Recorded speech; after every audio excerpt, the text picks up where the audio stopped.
Hey, before we jump into today's episode, we've got something coming up that we're really excited about. Yeah, on July 22nd from noon to 1 p.m. Central, we're teaming up with Number Club for a free live webinar. And we're going to dig into how math play can give you meaningful insight into your students' thinking. If you've ever wondered how to support students who need more experience while still challenging students who are ready for more, you're definitely going to want to join us. Plus, you'll get to see some of the powerful ways that Number Club helps build students' mathematical reasoning through problem solving and sense making. Registration's free, and we would love to see you there. Head on over to mathisfigureoutable.com/numberclub to save your spot. That's mathisfigureoutable.com/numberclub. We'll see you on July 22nd. Hey, fellow mathers, welcome to the podcast where math is figure-outable. I'm Pam Harris, a former mimicker turned mather. And I'm Kim Montague, a reasoner who now knows how to share her thinking with others. At Math is Figureoutable, we are on a mission to improve math teaching. Y'all, we know that algorithms are amazing historic achievements, but they are not good teaching tools because mimicking step-by-step procedures can actually trap students into using less sophisticated reasoning than the problems are intended to develop. In this podcast, we help you teach mathing, building relationships with your students, and grappling with mathematical relationships. And we invite you to join us to make math more figure-outable. Dum-dum. All right, Kim, it's been a minute since we've recorded. Yeah. We put podcasts out every week, but we batched a few lately. And today, man, I feel like it's like slogging through, I don't know what. It's like, okay, what do we do here? Reminder. Who are we? That might have been the most boring intro we've ever recorded. I don't know. I feel like it was just I had to tell you that I could hear you move your stand-up desk when I was talking. Totally. I waited though, right? I waited till did. you were talking. Yep. It distracted me for a second. So I might have mumbled more than usual. It's all right. It's all good. Hey, when I just present standing up, it's at one height. Like today, I want the microphone closer, and anyway, it's a different height when we do podcasts. And I forgot that, so it was like, oh, up. Sorry, Craig. Yeah, Craig, our podcast editor, just messed with that. Nobody else could hear it. They're like, "What? I didn't hear it." I did. Okay, let's dive in. Yeah, let's pretend we know what we're doing. Right. Okay, so a while back we did a problem string on the podcast. Like one, right? One, just one. We did a specific problem string. Right. Okay. That got a lot of people talking, and it was a great string, and it made people think. It made like the listeners think, and I heard from several people who said, "I cannot wait to do this in my classroom." But also, it was because you posed some questions for which there is no traditional algorithm that you can use to solve it. So it's just different. Yeah. And so, let's do some more. So these are fun, right? Because especially as a high school teacher, I remember so strongly, or I have a strong memory, I should say, that if my kids saw, not all, but many of the students would see a fraction and then something in between, an equal sign, a multiplication sign, addition, subtraction, division, like didn't matter what was in between them. They would like just flip a coin and start applying one of those rote memorized rules. They'd find common denominators or invert multiply or cross cancel or whatever, all the things, rather than like try to reason through the problem. And we've just done so much work about how to reason that when I found these and realized, this could be a string, that really there's no like set procedure to do, that you kind of have to like reason through them. I was kind of on fire. And so let's do another one because people asked for it, and what you ask for, you might get. So keep asking. Right. Okay. Right. Kim, you eat, everything. Do you eat? I love to eat. Do you ever eat protein bars? Is that a thing? Like as a snack or as a breakfast meal replacement? No, not so much. No.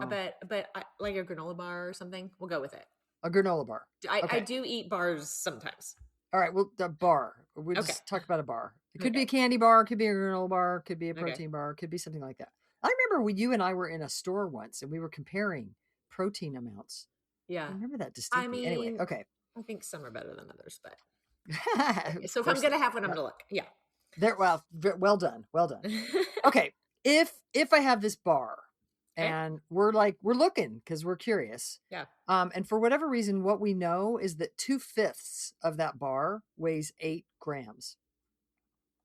Okay. Can you Hang picture on. that? I'm writing that down Yeah. because I'm Yeah. You're assuming you're probably going to gonna. ask me questions about that. I Two am gonna. fifths of the bar weighs Yep. 8 grams. Okay. Yes. 2/5 of the bar weighs 8 grams. Mm-hmm. If 2/5 of this bar weighs 8 grams, what would 1/5 weigh? 1/5 is going to be 4 grams Because because it's half as much. Half what's of the what bar. what? If I know 2/5 is 8 grams, Mhm. then half of the fraction, half of the amount of bar is going to weigh half as much. Because half of 2/5 is 1/5. Mm-hmm. So if I have 2 1/5, half of that's Mm-hmm. 1 1/5, and Mm-hmm. half of 8 is 4. Cool. Yeah. So if I was drawing this on the board, I would have 2/5 weighs 8 grams, and then I would put kind of a scaling arrow divided by 2. 2/5 divided by 2 is 1/5, and 8 divided by 2 is 4 Mm-hmm. grams. Cool. What would 1/10 of the bar weigh? I'm gonna half Same, it. same bar, same Yeah, bar. I'm gonna half it again Okay. because so I'm gonna get 2 grams. You're just So in a habit. You're just like, I might love as well just keep. half things. Yep, because 2/10 makes a fifth. 2/10 makes a fifth, so half of a fifth is a tenth. Mm-hmm. So if you half the fifth, that's a tenth, and half the 4 grams, that's 2 grams. 2 grams. Okay. So far we have 2/5 of the candy bar, whereas 8 gram or candy, protein, whatever. 2/5 of the bar weighs, I can't say weighs 8 grams. 1/5 weighs 4 grams. 1/10 weighs 2 grams. Might be some sort of pattern happening here. What about 1/2 of the bar? Mm-hmm. Love to hear about that. Well, the first thing I'm thinking about is I know a half is 5/10. Nice. So I'm going to scale times 5 Next to to the get. 1/2, I just wrote 5/10. I'm sorry for interrupting. No, it's Keep okay. going. Yeah. So then I'm going to scale from the tenth of 2 grams times 5 to get 10 grams. Nice. Mm-hmm. So if a half is 5 times bigger than a tenth, Mm-hmm. then 5 times more than 2 grams is the 5 grams. Mm-hmm. I wonder if you just wanted to play a little bit. Like, I love your strategy. It's very nice. If you wanted to play a little bit, could you go from the 1/5 to 1/2? Yeah, I could think about 2.5 fifths is the same thing as a half. Okay. So then, How do you know that? because half of 5 is 2.5, so two Nice. and a Okay. half. That's okay. Okay. So 2.5 is half of 5. So 2.5 fifths is equivalent to 1/2. Okay. Yeah, sorry, I'm distracted because you asked me about a fifth, but I wanted to talk about 2/5. So let me get focused. Oh, Okay, okay. That's 1/5. interesting. Okay, so 1/5. You asked me, could I use the 1/5? So I could do 2.5 fifths, two and a half Okay. fifths, which would be the 4 grams twice, and then half it again would be 2 more grams. So 4, 4, and 2. It's kind of additive, but 4, 4, a and 2. fifth, And a that's how fifth, you a got, fifth, and a half a fifth. and that's how you got your 10 grams. Yeah. Okay, cool. So we could either 5 times the 10th, which Mm-hmm. is 2 grams times 5 is 10 grams, or you could Mm-hmm. 2.5 times the 5th, which is 4 grams times 2.5 is 10 Yeah. grams. And did you say you wanted to go from the 2/5 to The get to 2/5. 1/2? Yeah, That's because close to 2.5 fifths. yeah, but the 2/5 to me, like it's one of those percents that just screams like I see 2/5 as 40%. And so when you Oh, asked about a half, then I think 50%. okay. So if 8 grams is 40%, then what would 50% be? Nice. So then if I know 40% is 8, then 50% would be 10. Very nice. I thought what you were going to do was say that since you knew the 2/5 was 8 grams and we already had the 10th, Mm-hmm. the 10th is a half of a fifth, Mm-hmm. right? You said that already. Mm-hmm. So the 2/5 and a tenth is a half. Mm-hmm. Therefore, the corresponding 8 grams and 2 grams would be the corresponding 10 grams. Mm-hmm. Mm-hmm. But you're just so percent oriented. That's interesting. You can just probably see that 40 or that, how do I say that? That 40% is 8. So Yeah. 50% is 10. I mean, Did you, certainly did you, easier than I can picture the 2/5 and a tenth hmm, together. Yeah. okay. Okay. Well, especially if you had to come up with it, it's sitting right in front of me. Yeah. Yeah. Yeah, nice. Okay, cool. What if we wanted only to eat a fourth of the bar? I wonder how many grams we would eat. Mm-hmm. Well, I'm glad we just did a half because now I can half that. Okay. So a fourth would be 5 grams. Nice, because half of the 10 grams. Mm-hmm. Um, could you go from anything else just for fun? Mm-hmm. Not as easily, for sure. Yeah. I mean, I actually find myself look at the grams, so it's probably cheating a little bit.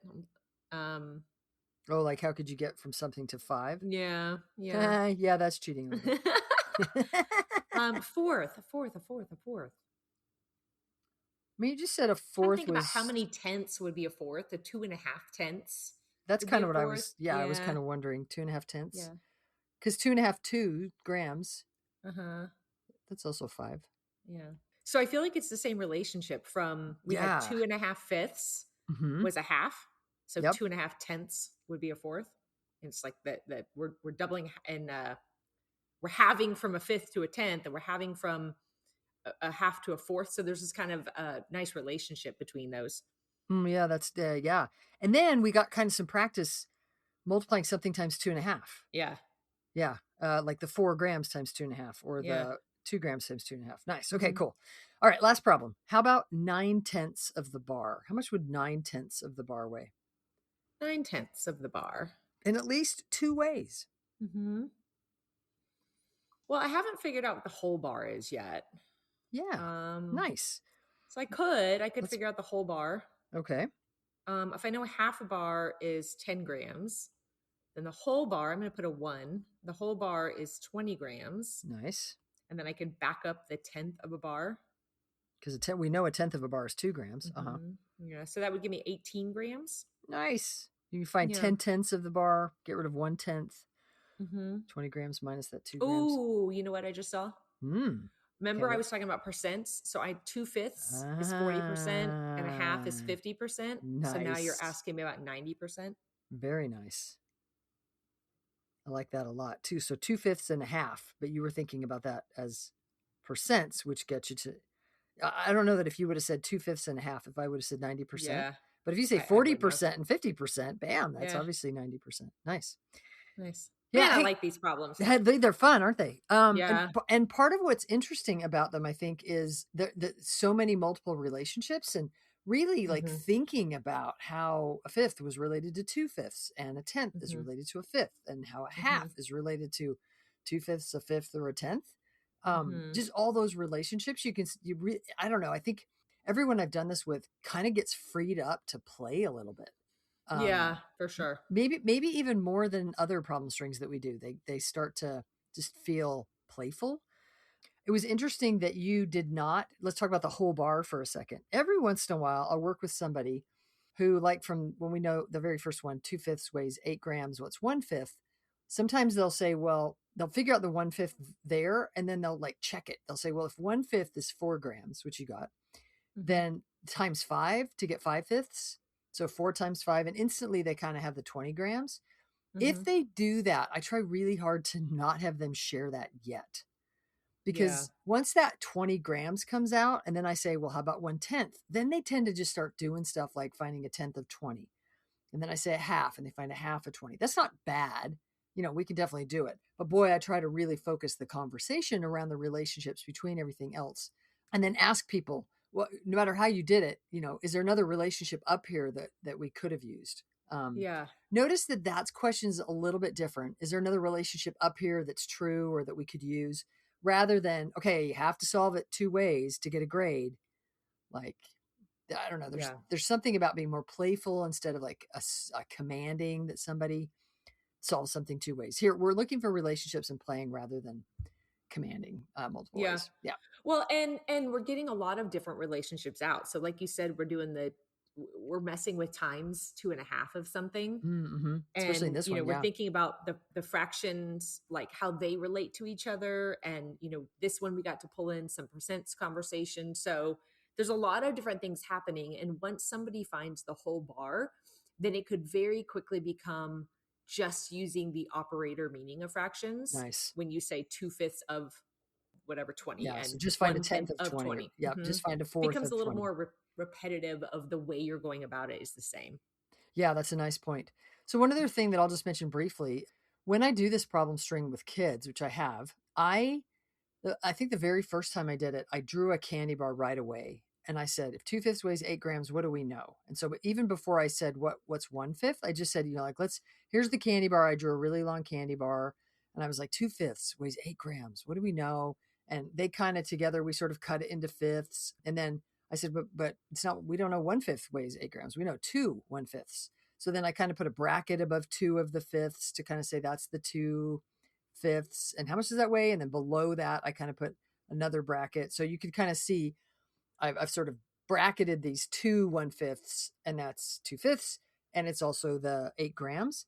Then when I said, how much does 1/5 weigh? A lot of kids were able to go, oh, well, 1/5 of just, we've already sort of described that when we cut the bar into fifths, we created fifths, right? So they were already kind of, I don't know.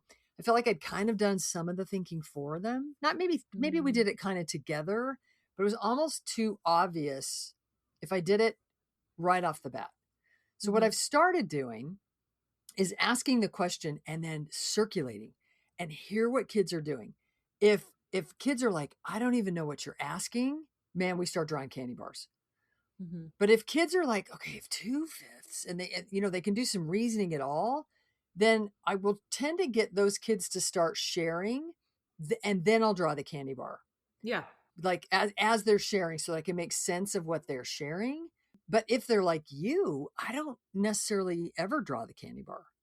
Like, It's funny that you say that though, because when you posed the problem, I drew a rectangle because I mean, I didn't do anything with it after that, but I drew the rectangle. I cut it into fifths. I didn't write any other numbers or anything, but it was like, okay, here's the context. Kind of anchored you. It was like, that's the context. I never put any numbers. I didn't split it up any further later on, but it just, for whatever reason for me, like established the context. So, and to be clear, when I said I wouldn't draw the candy bar, I meant as the teacher, I'm only going to draw it when I feel like it's going to be helpful for most of the kids, or enough of the kids, or the teachers that I'm working with. Then I'm going to draw it, and I'm going to draw it at that point where I'm like, this would help us. And then I'm only going to draw just as much as we need. Right. So I think this is delicate balance between doing too much work up front, doing what do we say? Doing it just in case they need it rather than just in time when they need it. Yeah, so I just encourage just in time. Yeah, I just encourage everybody. I think with this problem string, if you know your content, know your kids, you can kind of play with how much you write down when. This might be a good example that I might not write very much on the board, but as I'm working with individual kids, I might sketch out what they're saying to kind of help. Anyway, okay, cool. So then somebody brought up in our teacher coaching group that we have, one of the questions that they asked in one of our monthly coaching sessions was they saw a video of me doing this in our Building Powerful Fractions 2 workshop. And they said, hey, why didn't you put it on a ratio table? And that's an interesting question. And Kim, do you want to talk about that a little bit? What do you think? Like, could we? Well, let me describe what you normally do. So what I did was write the sentence 2/5 of the bar weighs 8 grams. So do I. So then, okay. And then as you asked more, I put the fractions underneath the fractions, and then over several words away, we're under 8 grams. Then I just wrote the numbers that I was coming up with. So I remember when you were filming this for the workshop, and even in that moment, there was, you did some sort of erasing at one point, and I heard you say, and I think we have it on film, you said, I wish these numbers weren't so far apart. And so you kind of scooched them a little bit so many closer. words in the middle. Yeah. Yeah. Yeah. So you scooched them a little bit closer, but you continue to just record the fraction and the number. So that's why the question came up about why not a ratio table. So what could this look like in a ratio table? I think it could look like on the left-hand side, we could put that sort of the fraction of the bar or the 2/5. And on the right-hand side, we could put the 8 grams. So how would I label that? Like fraction of the bar on the top left, and then grams or weight on the right. So it could be 2/5 to 8. And then underneath the 2/5, I could have written 1/5. And one of the questions was, well, I think you and I discussed, would we do that the first time we did this problem string? And I think I'm leaning towards no. I'm still a little unclear why I'm leaning towards no, but I think you agreed with me. Do you have any words around why you might not do that the first time? I think one of the things we talked about was that when it's set up in a ratio table, if kids have already seen a ratio table, if people have already seen a ratio table, then it kind of suggests to them a thing to do is go back and look for other relationships. And we do want that to happen here. Mhm. But it's the same reason why I sketched the bar first, is that once you're establishing the context, this is so different and so unusual for so many people This that context, this way of this asking this context, question. this Mhm. yeah, this type of problem, that their brain could be going in lots of different ways about the way that they want to solve it. And so I think not putting in a ratio table, it gives a little bit more freedom to how they might want to model. And the ratio table is just a little bit more narrow of a nudge. But So that's not to say that we would never do it on a ratio table. right. I I think think it's very fun. what I kind of thought was fun was that the people that were asking, could you put on a ratio table, were some of our more advanced people in our coaching More group. seasoned, yeah. Yeah, more seasoned, and well, not just seasoned, but also I would say advanced, like sophisticated. Like they know a lot. They've been learning a lot. They've been doing a lot. And so for them to recognize this is a proportional relationship, that's brilliant. Like Mhm, that made me smile as kind of like a, mhm. I don't know, parent moment of like, oh, look at the little kids Mhm. growing up. I don't know. I hope that doesn't sound, I don't mean that to sound arrogant. It was just kind of that mentor moment. Oh, look at the mentees like being so cool. It was nice. Yeah. Good moment. All right. Kind of fun. Why would we want to pose these kinds of problems to students? Yeah. Yeah. These are the kinds of problems that don't feel super obvious, like you said earlier, where you would pluck two numbers, you put some sort of operation to work. Um, this is really can feel to a lot of people like a problem to solve, to engage in, to Yeah. wonder about, to And go, play wait, if with. I know this, then do I know this? And you're asking the next question. But like when you asked one half, I I couldn't just go straight to the fraction one half. I had to think of it in terms of what could I think about that's equivalent to a half to get to your answer. And so there's a little bit more playfulness And so than many just relationships involved, yeah, right? yeah, Yeah. Connections and actually thinking about the fractions, not just doing something. yeah. Yep. Sorry for interrupting. Yeah. No, it's okay. I mean, just these are the kinds of things that we want to engage students in that really make them think hard about how they want to go about problems. And this is a particular one that it just kind of naturally does that, which is nice. Yeah. We don't have to kind of Yeah. snooker kids into it. Yeah. Yeah. Cool. Yeah. All right. Well, that was fun. We might do it again someday. Y'all, Yeah. thanks for tuning in and teaching more and more real math. To find out more about the Math is Figureoutable movement, visit mathisfigureoutable.com. Let's keep spreading the word that math is figureoutable. Before you go, don't forget that our free webinar with Number Club is on July 22nd from 12 to 1 p.m. Central. We're going to be talking about how math play can give you meaningful insight into your students' thinking and sharing ideas you can put to work right away. If that sounds interesting to you, make sure that you're registered. Just head to mathisfigureoutable.com/number club to reserve your spot. We'd love to have you join us live. We'll see you there.